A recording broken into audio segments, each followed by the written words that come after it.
الحمدللہ الحمدللہ وکفی وسلام علی عبادہ الذین اصطفی اما بعد فاعوذ باللہ من الشیطان الرجیم بسم اللہ الرحمن الرحیم منیبین الیہ واتقوہ واقیموا الصلاۃ ولا تکونوا من المشرکین تم اللہ کی طرف رجوع ہو کر فطرت الہیہ کا اتباع کرو اور اس سے ڈرو اور نماز کی پابندی کرو اور شرک کرنے والوں میں سے مت رہو من الذین فرقوا دینہم وکانوا شیعا کل حزب بما لدیہم فرحون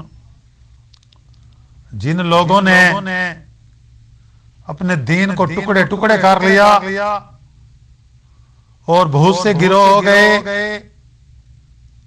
اور ہر گروہ اپنے اس طریقے پر نازاں ہے جو ان کے پاس ہے وَإِذَا مَسَّ النَّاسَ ضُرٌّ دَعَوْا رَبَّهُمْ مُنِيبِينَ إِلَيْهِ ثُمَّ إِذَا أَذَاقَهُم مِّنْهُ رَحْمَةً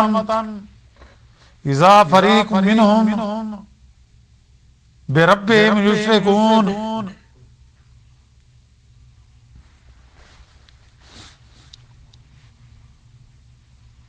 جب لوگوں کو کوئی تکلیف پہنچتی ہے اپنے رب کو اس کی طرف رجوع ہو کر پکارنے لگتے ہیں، پھر جب اللہ تعالی ان کو اپنی طرف سے کچھ عنایت کا مزہ چکھا دیتے ہیں تو بس ان میں سے بعض لوگ اپنے رب کے ساتھ شرک کرنے لگتے ہیں۔ لِيَكْفُرُوا بِمَا آتَيْنَاهُمْ فَتَمَتَّعُوا فَسَوْفَ تَعْلَمُونَ جس کا حاصل یہ ہے کہ ہم نے ان کو جو دیا انہوں نے اس کی ناشکری کی، سو چند روزہ اور بھی فائدہ اٹھا لو، پھر فسوف تعلمون تمہیں جلدی معلوم ہو جائے گا۔ سبحان ربک رب العزت عما یصفون وسلام علی المرسلین والحمد للہ رب العالمین۔ اللہم صلی علی سیدنا محمد وعلی آلہ وصحابہ وسلم۔ پارہ 21واں سورۃ الروم کی آیات مبارکہ 31، 32، 33 اور 34 کی تلاوت کی گئی ہے اور ساتھ ترجمہ بھی کیا گیا ہے۔ جیسا کہ گزشتہ آیات میں شرک کی مذمت عقلی طور پر سمجھائی گئی تھی کہ یہ مشرکین جب اپنے مال و دولت میں اپنے لونڈی غلاموں کو برابر کا نہیں سمجھتے تو اللہ کی مخلوق اور غلاموں کو اس کا برابر کیوں شریک ٹھہراتے ہیں، کیسے شریک ٹھہراتے ہیں؟ یہ ہٹ دھرمی اور یہ بے انصافی نہیں تو اور کیا ہے؟ ایسے ظالم اور بے انصاف لوگوں کو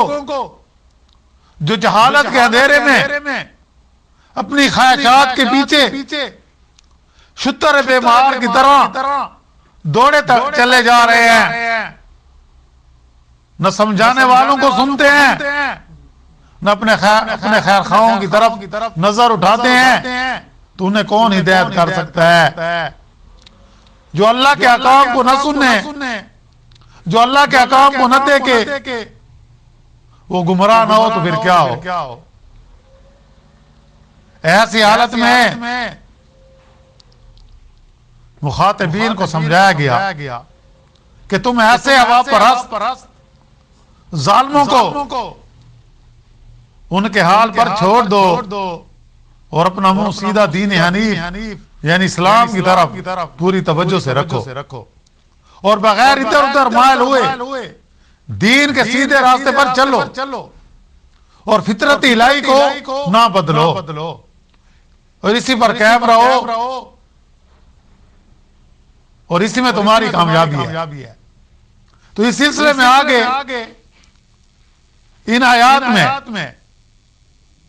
دین فطرت کے چند اصولوں کی طرف توجہ دلائی گئی۔ پہلی چیز اللہ سے ڈرتے رہنا، اتقاء متقی سے نکلا ہے یعنی پرہیزگار، منیبین الیہ واتقوہ،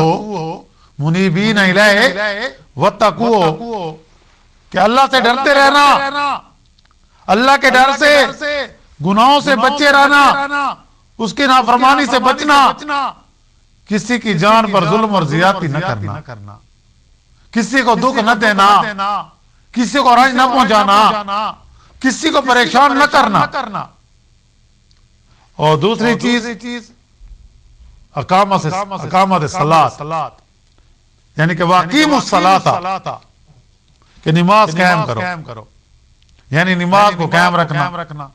اقامت الصلاۃ اور اس کی پابندی کرنا،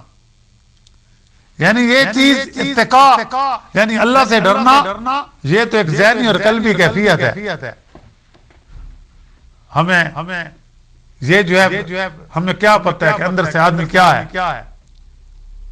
یہ دل کا معاملہ ہے۔ اس کے استقام کے لیے جسمانی عمل یعنی اقامت الصلاۃ کو حکم دیا گیا ہے۔ آدمی کے ذہن، آدمی کا دل اور آدمی کا دماغ یعنی کہ ان کے دماغ میں جب تک کوئی خیال کی حد تک رہتا ہے تو اس کے بدل جانے اور مان پڑھنے کا بھی احتمال رہتا ہے، جب تک کہ اس کو حاصل کرنے کی کوشش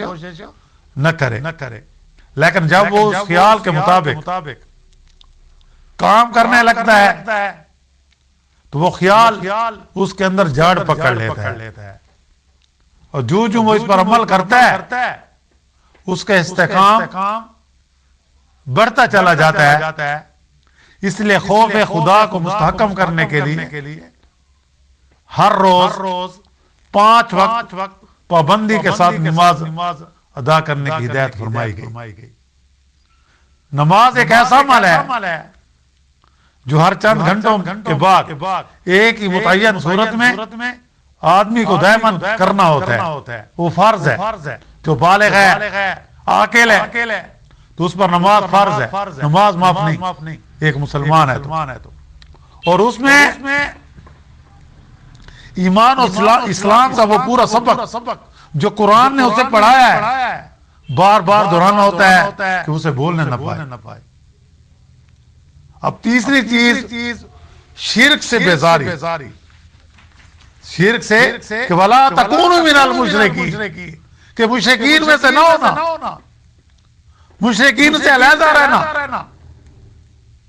آج افسوس سے کہنا پڑتا ہے کہ آج ہمارے مسلمان بھائیوں کی اکثریت شرک میں رچی ہوئی ہے، مزاروں پر جاتے ہیں، قبروں پر جاتے ہیں، جو چیز اللہ سے مانگنی چاہیے تھی وہ جو قبروں میں پڑے ان سے مانگتے ہیں، ان بیچاروں کو کیا پتا۔ اللہ تعالیٰ کی ذات، اس کی صفات، اس کی عبادت اور اس کی حدود و عظمت میں کسی اور کو شریک بنا لینا، تو یہ شرک ہے۔ اللہ تعالیٰ نے شرک کی بیماری سے محفوظ رکھے۔ قرآن و حدیث نے صاف اعلان فرما دیا کہ کفر و شرک کا جرم ہرگز قابل معافی نہیں ہے۔ جو شخص شرک کرے گا نا اس کی معافی بالکل نہیں ہے، اس کی سزا ضرور اس نے بھگتنی ہوگی۔ اور اللہ تعالیٰ کی پاک جنت میں مشرک اور کافر کے لیے کوئی جگہ نہیں۔ قرآن پاک میں کھلا ہوا اعلان ہے ان اللہ لا یغفر ان یشرک بہ ویغفر ما دون ذلک لمن یشاء، بلا شبہ اللہ تعالیٰ اس بات کو نہیں بخشے گا کہ اس کے ساتھ کسی کو شریک ٹھہرایا جائے، ہاں اس کے سوا جو بھی گناہ چاہے اللہ بخش دے گا۔ الغرض یہ دین فطرت کے تین اصول، یعنی اتقاء اللہ سے ڈرنا، نماز قائم کرنا، شرک جلی اور خفی سے بیزاری، اور مشرکین سے علیحدہ رہنا۔ اس میں ذکر ہے، اس میں یہ ذکر کیا گیا۔ اور پھر اس سلسلے میں جب لوگوں کو کوئی تکلیف پہنچتی ہے تو ایسے آدمی جو مشرک نہیں ہوتے، جن کا عقیدہ صحیح ہوتا ہے، جو اللہ پر بھروسہ کرتے ہیں،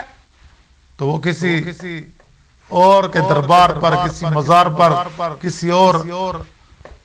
ہستی کے پاس نہیں جاتے، وہ صرف اللہ کے سامنے رجوع کرتے ہیں، وہ اللہ کی طرف رجوع کرتے ہیں، ان کا قرب اللہ سے بڑھتا ہے، وہ اپنے رب کو پکارتے ہیں، اور وہ شرک سے دور رہتے ہیں، شرک سے اپنے آپ کو بچا کر رکھتے ہیں، اور جو چیز ان کو ملتی ہے اس پر وہ اللہ کا شکر ادا کرتے ہیں، اور جو ناشکری کرتے ہیں اور یہاں دنیا کے فائدے میں محو ہو جاتے ہیں، تو جب قیامت آئے گی تو پھر ان کو معلوم ہو جائے گا کہ ہم نے جو راستہ منتخب کیا تھا وہ راستہ غلط راستہ تھا۔